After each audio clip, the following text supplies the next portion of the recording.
All right, folks. Pardon me. I am just going to check to make sure we are live. Miss Georgia, can you hear me okay over there? If you want to just slack me a thumbs up or even turn your mic on and say hello.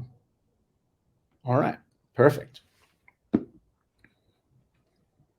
Looks like my audio keeps going off.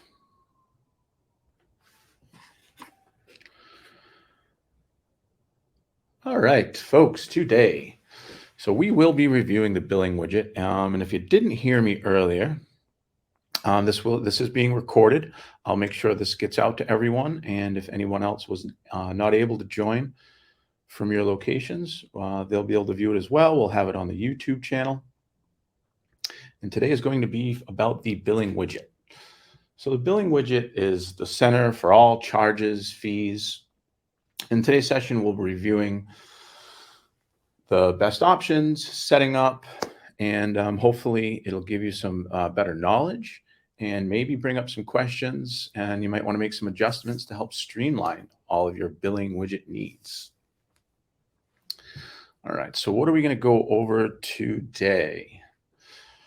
So some of the things we're going to cover is your setup. So we'll review setup options and also help you identify if further setup or adjustments are needed. We're also going to cover deposits. So we'll cover the set payment schedules, adjusting those, on-the-fly deposits, F&B minimums as well, or minimum spend. So there's different options for handling F&B minimums. We'll explore those. Room rental charges. So those are now easier than ever to calculate, communicate to the guest. That's one of our newer features. And Ribbit. Ribbit is, we like to call it Ribbit because it's fun to say, but that stands for Room Block Invoicing Tool. So it's another newer feature, and that allows you to have your room block charges, automatically go into your billing widget. We're going to be reviewing that. We also have to go over locked financials. I know sometimes that can be a little confusing. We're going to go over how to adjust locked financials, and that'll happen directly in the billing widget. Tax exemption. So best practices for adjusting, communicating for any of your tax exempt clients. And then last, but certainly not least, will be payments. So we'll review proper payment posting and adjusting. All right, so first up is the billing widget setup. So the billing widget, it's where all menu item charges, room rental, potential guest room charges, taxes, fees, all displayed internally and externally when appropriate.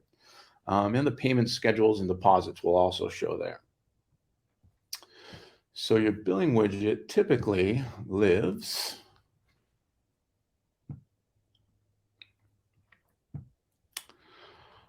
within the template or under the booking tab.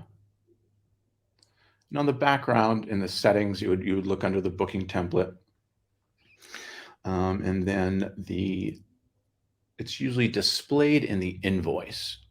And that's the best way to probably communicate it. Looks like I'm still lagging a bit behind.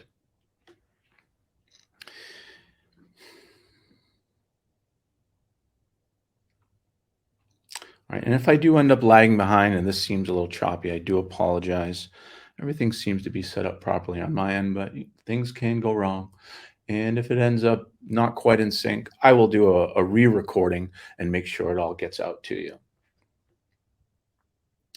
So the basic setup to get your billing widget is it starts with taxes and fees.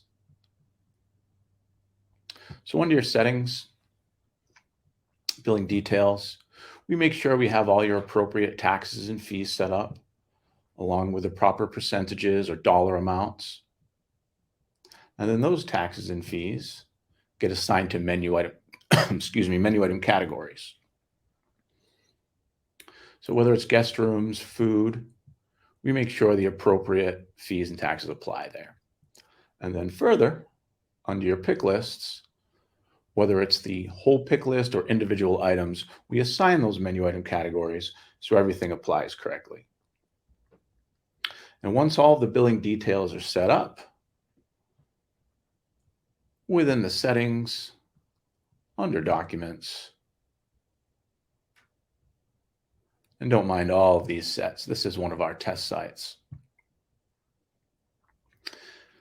And we go down into the billing widget, and that is the end all be all, where we make sure room rental, room block charges, everything is all set up there.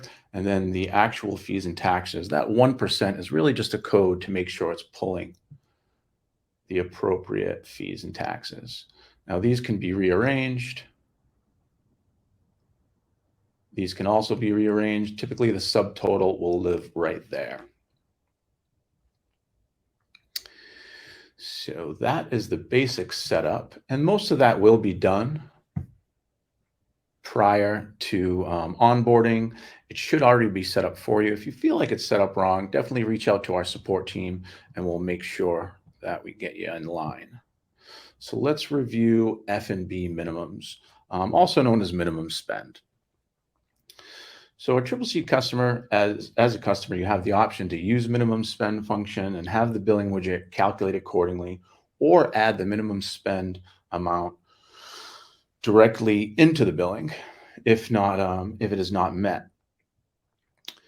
So the calculator is a much cleaner process. It gives better control of what items apply to minimum spend.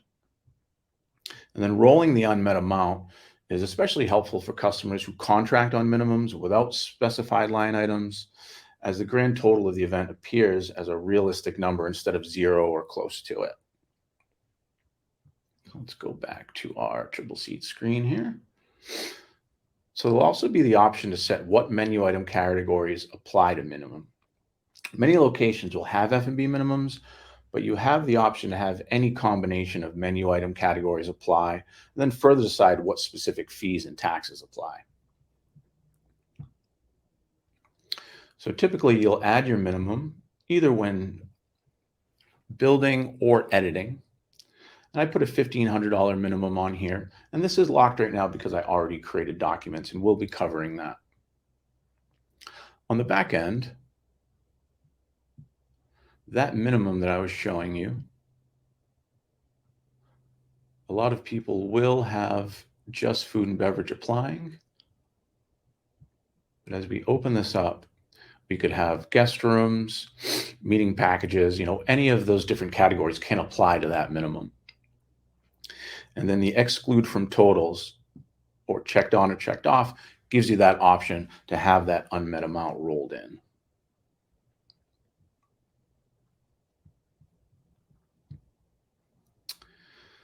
Let's go into room rental. So the room rental feature, this will allow the rental amount to pull from the total individual event spaces or the total room rental field. So this eliminates the need to create a pick list to charge for event rentals. So I'm going to pop back into my holiday party. So this rental fee right here shows a total of $1,500 up on the booking level. The way that I entered it on this one, and you do have these options, is to put a room rental on individual spaces per event, which all will roll up and add into the booking total up here. And then those room rental fees and taxes will all apply. If we look at our invoice here, we can see that pops right in. So that's a lot smoother than having pick list items, its own menu item category. So if you are doing it a different way, the original way was to have line items just as food and beverage, but the new way is a lot smoother. It's easily reportable. So just keep in mind, double check how you are loading those in, and we can revisit that if we need to adjust. All right, what's next? I feel like skipping these slides, but All right, that was a room rental. What's next is deposits.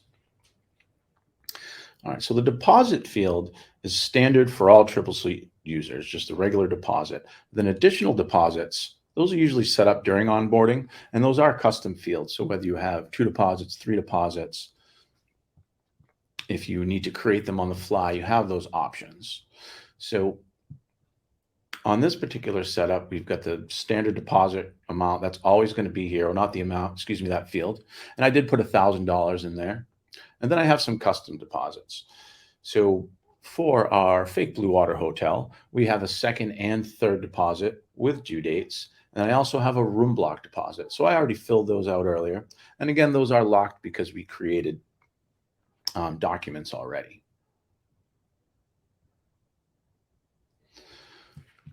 So once those deposits are set on the back end, in settings, we also go into documents, again being the end all, under settings, documents, and going into the template. Pardon my scrolling. So this is where we can load in those additional deposits to automatically be there when you are creating bookings. So right now I only have the standard deposit, second deposit set up for here. But we can always add in the third, the room block deposit. So you have control of how it's going to show by default, but also per booking. When creating or editing your documents by going to Master Docs, Combined Hotel Booking Documents, that left-hand booking tab, as we scroll down to the widget on this booking. So I have the second deposit in here. I have my room block deposit. If they did have a third, like this one does, I could add that right in.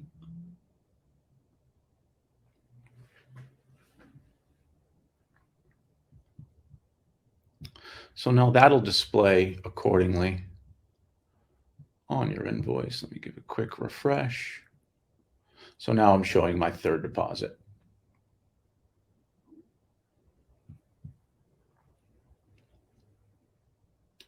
There may be some instances where it's not your typical deposit schedule based on the customer, on the booking. You may want to add a fourth deposit, fifth deposit. So you're always able to do that under the payment screen. And if they're chipping away at it, they want to send you another, $400, $500, you can always add a payment. And you would just go through putting the correct amount, a due date if you prefer, and then you have the option to do customer facing, title, or how you view it internal.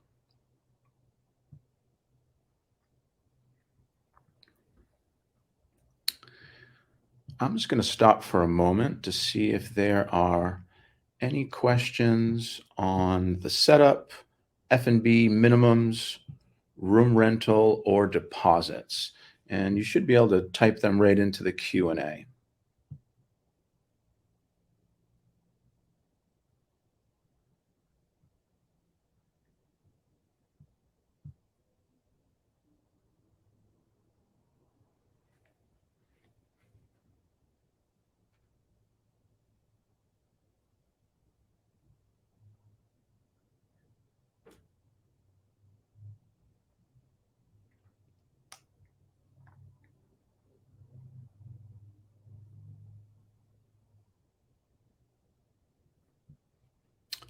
All right, no questions for now. Let's talk about tax exemption. So tax exemption clients that may be organizations, church organizations, different government. So if you have this regularly, or even just once in a while, there's a couple ways to handle that. So as we were talking about earlier, taxes and fees, those are assigned to your menu item categories, and then those are assigned to your pick lists and individual items if it's a mixed list or a mixed menu. So all of those fees and taxes are automatically applied when you're building out the individual events within that booking. And if we go into one of these and open them up, we can see as this is categorized as food, admin fee, gratuity, sales tax are applying to the quantity times price, and then those fees and taxes apply. And as we go over to our booking tab, where our booking billing widget lives, to be able to review,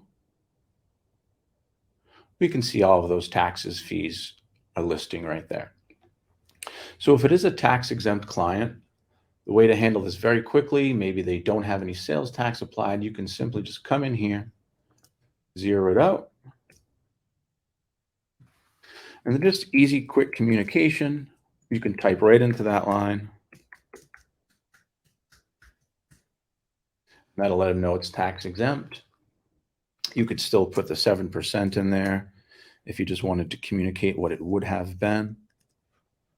So however you want to communicate that to the guest, whatever you type here will show on the billing widget on the client-facing documents. I'm not going to save that, just we're going to keep our taxes on this one.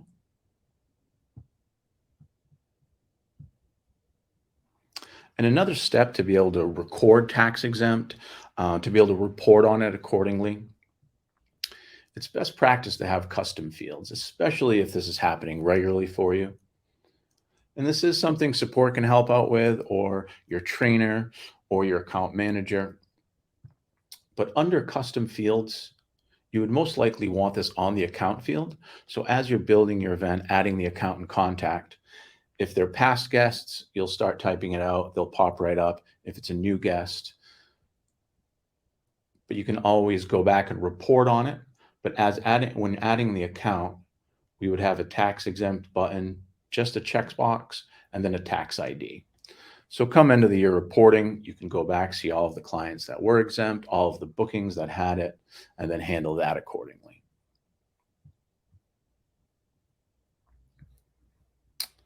All right, let's take another pause. And we're going to see if anybody has any questions. Anything on the first things we talked about or tax exemption?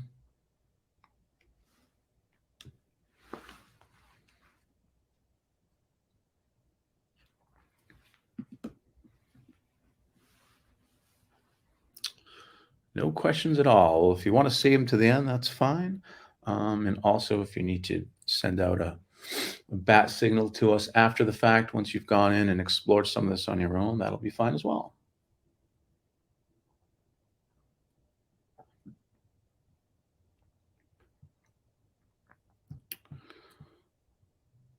All right, what is up next? Locked financials. So if you've used Tripleseat for a while, or even if you've just started, right in the beginning, you saw some of those locks on there. So the financial fields and booking details, they will be locked once booking documents are created. That includes the deposits, F&B minimums, rental fields. So on our holiday party here,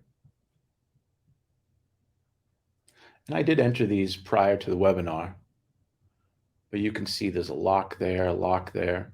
And then if we scroll down and open up these events, those are also locked, that rental fee. So that doesn't mean you can't change it. Just once documents are created, you do have to go into those documents, and we edit by clicking here or hovering over the gear and choosing edit. And then while on that left-hand booking tab where your billing widget lives, we scroll back down, and this is where you can change those directly in here. So I can change my deposits just by typing in whatever I need to type. I can change my room block deposit. And now if you enter rental fees per event, per space, that is one of the very few times that you'll go into those individual events. And because you entered it per space instead of the grand total, you would go down to the billing widget there on the event, and then you could change your rental fee to whatever you need that to be.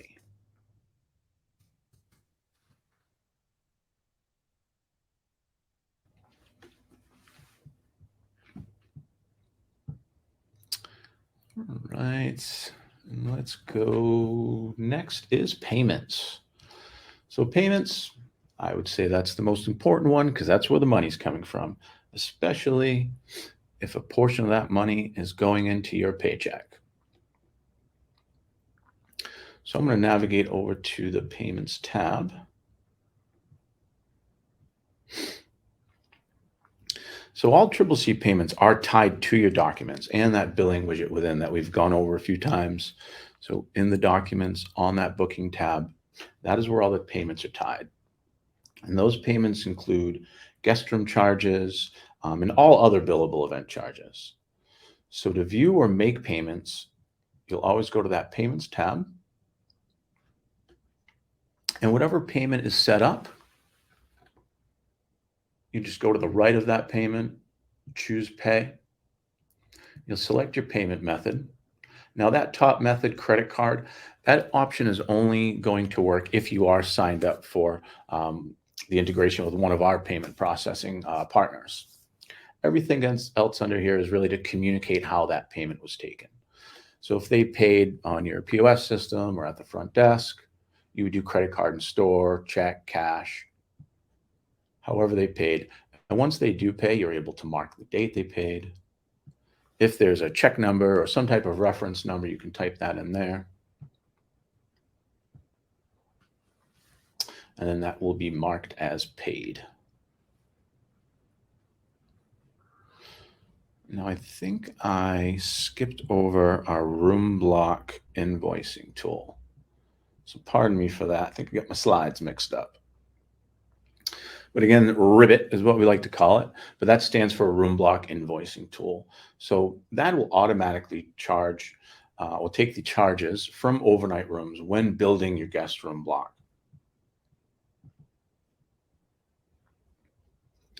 So the populated charges are going to be based on nightly rates, totals entered, those applicable fees and taxes, and then along with the option to pull from agreed, blocked, forecasted, or picked up guest rooms. So that configuration will be preset, but the user can adjust that per booking. So with the updated tool, you'll have complete control to show the guest, whether it's specific guest room deposits in the payment schedule, the guest-facing customer portal, and it's much faster than similar to rental fee, how when we used to have to put in line items, just like food and beverage. And then to take it a step even further, if you do sign up with one of the credit card processing companies, that'll really make the whole process seamless. So if you want to set that up, you can do it on your own, or again, reach out to us. But we would go to the settings and billing details.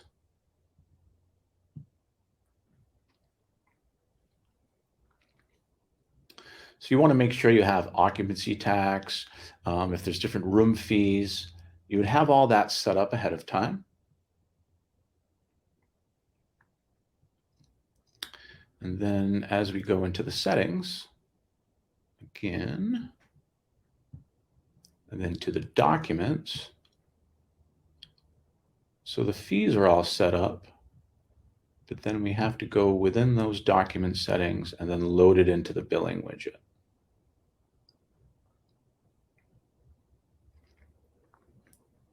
So we'd add those room block charges in, and we pop open that little ellipses, and this is where you decide what are those totals coming from your agreed rooms, your blocked rooms, forecast pickup. Typically, we would want it to be on the agreed because that's what we normally contract on. And then we make sure we have the right fees and taxes mirroring what we set. So this is, and again, this is the end all. Whatever we do under billing details, we have to mimic in the billing widget.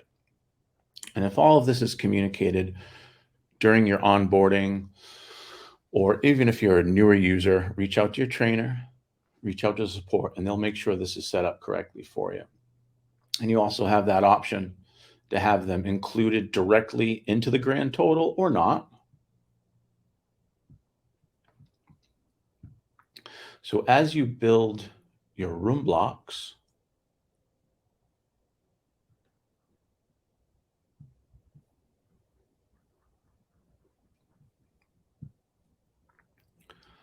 these rates, and I have it pulling from agreed, those will all go into those grand totals. And then further, you can have deposits exclusively for the room block. And then from the guest point of view, they'll be able to clearly see their deposit schedule for the events, and then if you have a deposit for the room block or the whole, all of the totals, however you want to line that up. And again, if you do decide to integrate with one of the processing companies, client facing, it makes everything smoother. They can just pay it. You can have your due dates, you can send them out to them, and they can pay that all on their own.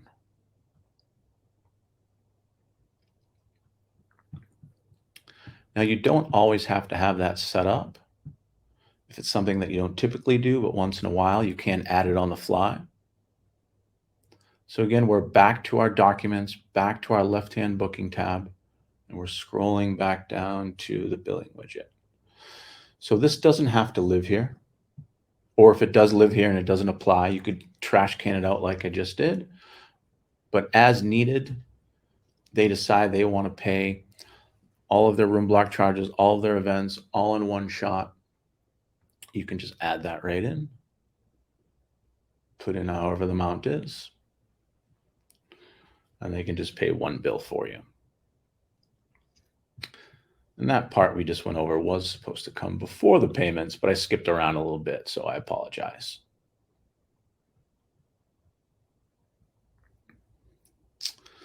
So I don't think we skipped anything else.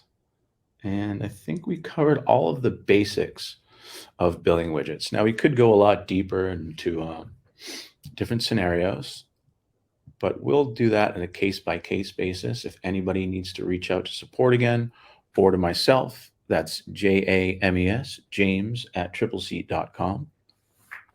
But you will be receiving a recording of this.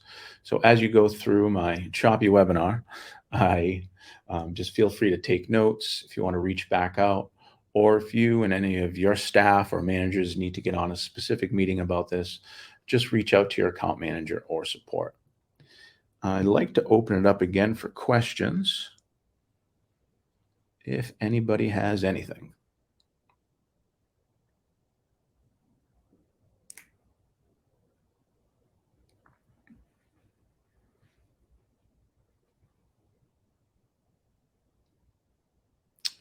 All right, so besides questions of what we went over, was there anything that you expected to see today or anything that's related to what we went over that we'd like me to dive into? We've got a little more time.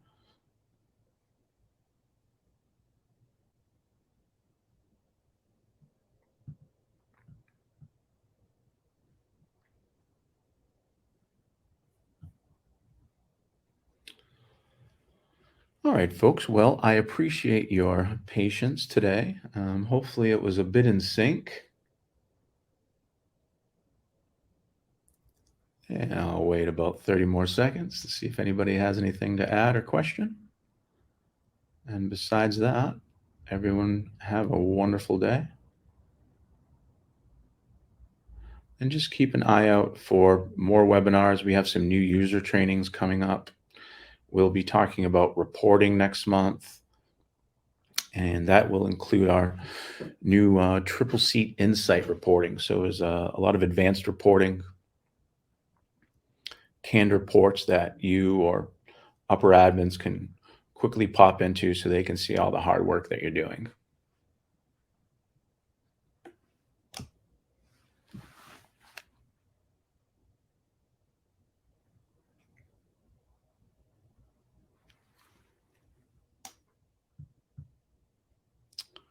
Oh, it looks like I wasn't able to view the questions here. Let me hop into my presenter view.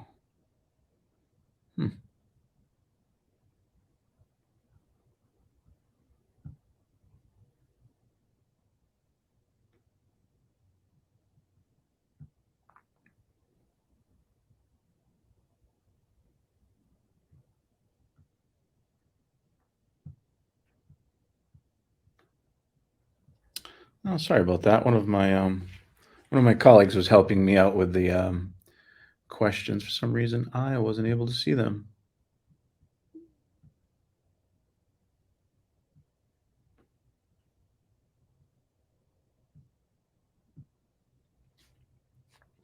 I'm just going to have Ashley copy some of those questions into our internal messaging and see if it's something that I can look over.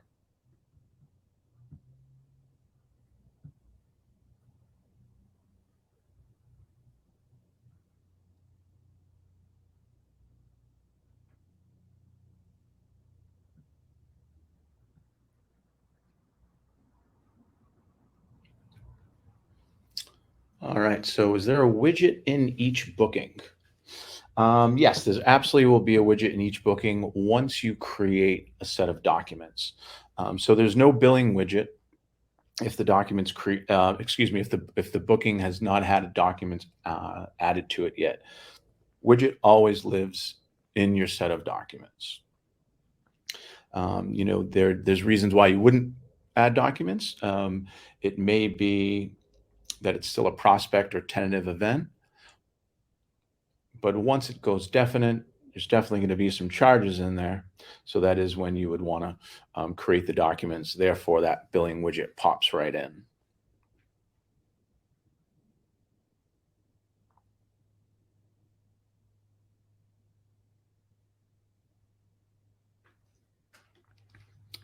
I think there was another question that I had missed, but I think my colleague helped out with the F&B minimum being created in the widget or not. So, any further questions on that? Thank you, Ashley, for helping out.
All right. I don't think there are any more questions.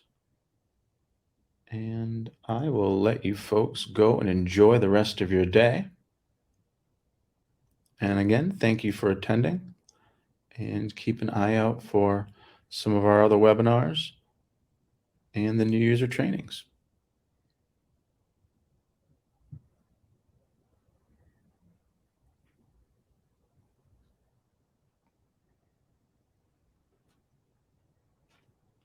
All right, folks. Bye-bye now and have a great afternoon.